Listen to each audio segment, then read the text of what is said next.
साथियों नमस्कार। साथियों, 8वां वेतन आयोग बनाम करोड़ों केंद्रीय कर्मचारी पेंशनर। अब करोड़ों केंद्रीय कर्मचारी और पेंशनरों के आए दिन 8वें वेतन आयोग से सपने बढ़ रहे हैं, तो जेब में वजन भी बढ़ रहा है। पर जैसे ही झुक के जेब को देखते हैं तो जेब में फूटी कौड़ी नहीं है। अब इस हिसाब से इतने सपने कैसे बढ़ते हुए जा रहे? तो साथियों, 1 घंटे में 60 मिनट होती हैं और 60 मिनट में नेशनल न्यूज़पेपर से लेके, नेशनल मीडिया से लेके, सोशल मीडिया, यूट्यूब, लाखों खबरें, वीडियो 8वें वेतन आयोग से संबंधित आ रही। एक न्यूज चैनल कह रहा कि बल्ले बल्ले हो जाएगी, तो दूसरा कह रहा है कि बम्पर बढ़ोतरी होने वाली है, तो तीसरा यहीं पे नहीं रुक रहा। तीसरा कह रहा है कि जो वेतन भोगी हैं, पेंशन भोगी हैं, उनका वेतन और पेंशन इतना बढ़ जाएगा कि वो खुद के हेलीकॉप्टर में चलने लग जाएंगे। साथियों, कोई भी अपने दिमाग को यूज नहीं कर रहा कि सच्चाई असल में है क्या, ग्राउंड पे सिचुएशन क्या है।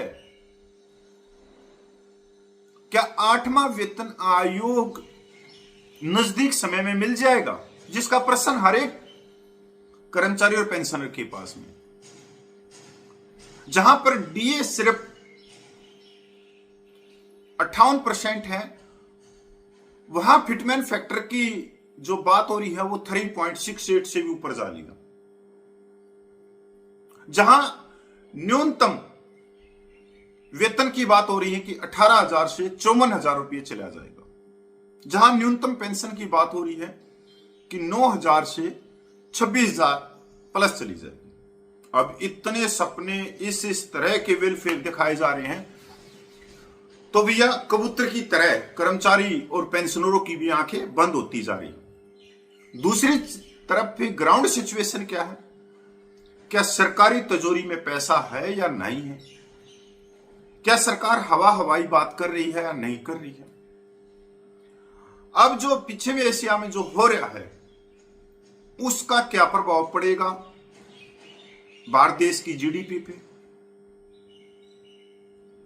और सरकार अगर की तिजोरी भी भरी हुई है, तो पिछले 11 सालों में सरकार ने कर्मचारियों के साथ में क्या क्या वेलफेयर किया है या क्या क्या वेलफेयर दिए हैं? इन सभी सवालों के जवाब आप लोगों के पास में कि पिछले 11 सालों में सरकार ने सिर्फ एक 7वां पे कमीशन दिया, और जिसमें न्यूनतम वेतन 7,000 से 18,000 रुपये किया गया। पर हम ये भूल जाते हैं, हम आंकड़ा सिर्फ इतना देखते कि 7,000 से 18,000 रुपये बढ़ गया, तो भैया उसके अंदर 125% डीए भी था, और डीए जोड़ने के बाद में 15,500 से ऊपर जाता है। तो बढ़ोतरी कितनी थी? सिर्फ 2,200-2,300 रुपये की। यही सरकार है। मैं कोई पुरानी बातें नहीं कर रहा, आज से सिर्फ 2016 की बात कर रहा हूं। तो आज सरकार क्या देगी, या ये एक जो नेशनल मीडिया है, जो कोट टाई वाली मीडिया है, वह गुमराह करने पर लगी हुई, या असली मुद्दों से भटकाया जा रहा है केंद्रीय कर्मचारियों को, पेंशनरों को, कि इनका ब्रेन वॉश रखो, पहले इनको सपनों में रखो, ये कोई भी मांग भारत सरकार के सामने ना रखे। साथियों, दिल्ली विधानसभा चुनाव से पहले 16 जनवरी 2025 को 8वें वेतन आयोग की घोषणा करी, और करीब 10.5 महीने से ज्यादा लग गए इसके नोटिफिकेशन निकालने में, जो नोटिफिकेशन 4 नवंबर 2025 को निकला। अब 4.5 महीने से ऊपर हो गई। कोई फीडबैक है किसी के पास में 8वें वेतन आयोग का? अब 8वें वेतन आयोग ने एक सर्कुलर निकाल दिया, एक घोषणा कर दी कि 1 करोड़ 20 लाख केंद्रीय कर्मचारी और पेंशनर अपने अपने सुझाव दो। अगर 1 लाख कर्मचारी और पेंशनरों ने भी सुझाव दिया तो इनकी छटनी कौन करेगा? चलो आज टेक्निकल का जमाना है, एआई का प्रयोग करके हम इसकी छटनी भी कर लेंगे। तो हो क्या रहा है, 4.5 महीने, 18 महीने में रिपोर्ट देनी है, तो ये रिपोर्ट या तो जल्दबाजी मानी है या फिर पहले से ही सारी तैयारियां शुरू होगी। दूसरी तरफ हम देख रहे हैं जो केंद्रीय कर्मचारियों के बड़े संगठन हैं वो सिर्फ मीटिंग खेल रहे हैं या सरकार को लव लेटर लिखने में लग रहे हैं। अभी इसी कड़ी में एक इंग्लिश न्यूज़पेपर है टाइम्स ऑफ इंडिया, उसमें एक खबर छपी है कि राष्ट्रीय डाक संगठनों के संघ FNPO ने संयुक्त परामर्श दात्री समिति JCM की राष्ट्रीय प्रसिद्ध कर्मचारी पक्ष को एक ज्ञापन भेजकर 8वें चरण के लिए उपयुक्तता कारक के बारे में पूछा है। मतलब 8वें वेतन आयोग के लिए विभिन्न सत्रों के कर्मचारियों के लिए वेतन आयोग 3.0 से 3.25 के बीच निर्धारित किया जाएगा। सब अपनी जिम्मेवारी सिर्फ एक कागज के पेज पे निभा रहे या मीटिंग खेल के चाय पकौड़े का खेल चल रहा है। कोई भी बात कर्मचारियों के सरकार तक नहीं पूछ पा रही है, और सरकार तक कर्मचारियों की आवाज कैसे पूछती है सबको मालूम है, शांतिपूर्ण तरीके से संख्या बल दिखा के। भाई जंतर मंतर पड़ा, रामलीला ग्राउंड पड़ा, वहां इकट्ठे नहीं होंगे, एसी रूम में इकट्ठे होंगे, मीटिंग का नाम दिया जाएगा और अखबारों के अंदर खबरें छपवा के और भैया पीछे हाथ मारते हुए अपने घर निकल जाएंगे। जबकि ये जो कर्मचारियों के बड़े नेता हैं, कर्मचारी प्रति साल इनको सदस्य के नाम से हजारों रुपया देते हैं, तो इनके पास में एक साल का करोड़ों रुपया होता है। इस प्रस्तावित फिटमैन फैक्टर में मौजूदा न्यूनतम वेतन 18,000 रुपये से बढ़कर 54,000 रुपये हो जाएगा। वरिष्ठ पदों के लिए प्रस्तावित वेतन वृद्धि और भी अधिक होगी, लेकिन कोई कर्मचारी संगठन वेतन आयोग के लिए फिटमैन फैक्टर कैसे तय करता है?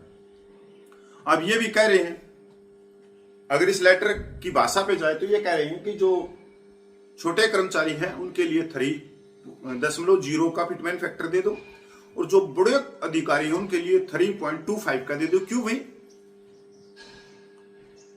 समान काम समान वेतन। फिटमैन फैक्टर तो एक होना चाहिए ना, नीचे से लेके ऊपर तक। अब जिसका वेतन कम है उस पे फिटमैन फैक्टर लगेगा। अभी आप ये देखो, संघ पे कमीशन की बात करें तो 7,000 रुपये था एक न्यूनतम वेतन, और अधिकतम वेतन 90,000 रुपये था। तो 7,000 के ऊपर 2.5 लग गया, उसका 18,000 हो गया। और सेवन पे कमीशन में जिसका 90,000 था उसके ऊपर 2.81 दिया, वो 2.5 लाख से ऊपर भी चला गया।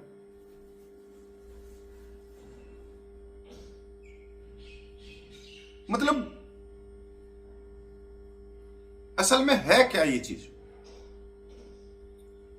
कि जो छोटे कर्मचारी है उनको 2.57, बड़े अधिकारी उनको 2.81, ये सेवन पे कमीशन भी हुआ। अगर यही खेल 8वें वेतन आयोग में होगा तो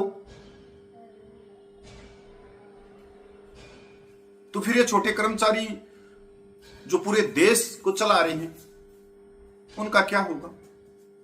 डिस्ट्रिक्ट के अंदर एक ही कलेक्टर होता है, एक ही एसपी होता है, पर अदर कर्मचारी हजारों की संख्या में होती हैं जो पूरे डिस्ट्रिक्ट को चलाते हैं, सचिवालय को चलाते हैं, सड़कों को जाम मुक्त रखते हैं। तो साथियों, कुल मिला के अब जो गोदी मीडिया का ये खेल चल रहा है, वो गोदी मीडिया ये नहीं बता रही कि देश की अर्थव्यवस्था क्या सरकार कुछ देगी या नहीं देगी। ये गोदी मीडिया कभी नेताओं के ऊपर सवाल नहीं उठाती कि इस देश के अंदर विधानसभाओं में बैठे हुए से लेके लोकसभा और राज्यसभा में बैठे हुए बड़े नेताओं का वेतन और पेंशन साल में 2 बढ़ जाता है, पर इस देश को चलाने वाले कर्मचारियों का वेतन और पेंशन 10 साल में बढ़ता है। 60 साल की एवरेज जीवन की है। 60 साल के बाद में तो आपने पता ही है कब टिकट कट जाए।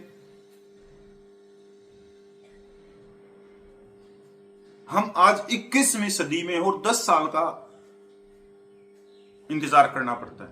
दूसरा, महंगाई भत्ते के जो आंकड़े आते हैं AICPN की तरफ से, वो सिस्टम ही बहुत पुराना हो चुका है। हम ये कह सकते हैं कि गल चुका है वो सिस्टम, जो सिर्फ सब्जी मंडियों तक ही सीमित है। लौकी का भाव सस्ता हो गया, भिंडी का भाव सस्ता हो गया, बताऊ का भाव सस्ता हो गया, ये चीजें सस्ता हो गया। पर दूसरी तरफ हम देख रहे हैं सोना, चांदी, पेट्रोल, डीजल, मकान बनाने के लिए ईंट, पत्थर, सीमेंट, सरिया, कपड़े, एजुकेशन, स्वास्थ्य, दवाइयां, वो आसमान छू रही है। अब इन बातों को कौन रखे सरकार के सामने? मैं और आप रखेंगे। सरकार ने बोल दिया अपने सुझाव भेज दो। सरकार ने तो सुझाव मांगे गए। अब पता है कि 1 लाख सुझाव चले गए तो कोई इनको पढ़ेगा या नहीं पढ़ेगा, ये तो पता ही नहीं लग रहा। पर नॉर्मल बात है कि अगर 1,20,00,000 केंद्रीय कर्मचारी और पेंशनर हैं तो 1-2 लाख तो सुझाव चले ही जाएंगे। आयोग कह रहा है कि हम राज्यों का दौरा नहीं करेंगे, एक ही जगह बैठ के 8वें वेतन आयोग को कर देंगे। और 8वें वेतन आयोग का कोई समय भी नहीं लग रहा। 18 महीने में रिपोर्ट देंगे, 8-10 महीने सरकार उस रिपोर्ट पे संज्ञान लेने में लगा देगी। जाके ये 2028 के लास्ट में या फिर 2029 में लोकसभा चुनाव उसके बाद में मिलेगा। पर मीडिया किस तरह कितनी खूबसूरती से चमचागिरी कर रही है, बस आपकी जेब में आ गया। शाम को जैसे ही आप फोन खोलोगे टिक टिक करके मैसेज आ जाएगा। सुबह जैसे ही नींद से उठोगे तो आपकी जेब भरी मिलेगी। दोपहर को आप उन पैसों से हेलीकॉप्टर में घूमने लग जाओगे, 5-7 कारखाने लगा दोगे, 15-20 प्लॉट ले लोगे, ओडी डिफेंडर गड्डियां ले लोगे। अरे दोगे तभी तो लेंगे कुछ। आप सबको मालूम है कि ORP का क्या हाल हुआ था। और यह भी सबने पता कि 15-15 लाख रुपए तो आपके आए गए होंगे। 2014 से पहले बोला था हर एक आदमी को 15 लाख मिलेंगे। साथियों, सबसे कम वेतन और पेंशन इस सरकार के दौरान बढ़ा है। अगर हम ये कहें कि अगर इस सरकार में कोई सबसे ज्यादा अमीर होया तो बिजनेसमैन हुए, और अगर कोई सबसे ज्यादा गरीब होया है या जिनकी आर्थिक उत्पीड़न हुआ है तो वो कर्मचारी वर्ग और पेंशनर है। इस सरकार के दौरान हुआ है। तो साथियों, 8वां वेतन आयोग के सपने छोड़ो, अपनी मांगे सरकार तक पहुंचाओ। और मैं पूर्व सैनिकों से भी भाई एक रिक्वेस्ट करना चाह रहा हूं कि पंजाब राज्य के सबका सैनिक एक बार फिर जंतर मंतर की तरफ हुंकार भरेंगे आने वाले समय में। ORP पिरामिड को लेके, डिसेबिलिटी पेंशन को लेके, मिलिट्री सर्विस पे को लेके, एक्स पे को लेके, ऑनरेडी पे को लेके, वेलफेयर को लेके, उनका फिटमेंट फैक्टर को लेके। तो अगर पंजाब के पूर्व सैनिक जंतर मंतर पे हुंकार भरेंगे तो पूरे देश के सैनिकों का उनका हौसला अफजाई करनी चाहिए, उनके कदम से कदम मिला के उनके साथ में चलना चाहिए। क्योंकि ये मांगे सिर्फ एक पंजाब राज्य के पूर्व सैनिकों की नहीं है, ये पूरे देश के पूर्व सैनिकों की। तो हमने बढ़ चढ़कर उनके आंदोलन में हिस्सा लेना चाहिए। साथियों, अगर हम उनको समर्थन नहीं कर सकते तो पैर खींचने का भी काम ना करिए, क्योंकि वो पूर्व सैनिक पूरे देश के 32 लाख पूर्व सैनिकों के मान, सम्मान, स्वाभिमान और समानता के लिए हुंकार भर रहे हैं, शांतिपूर्वक आंदोलन करने जा रहे हैं। तो साथियों, नमस्कार, जय हिंद।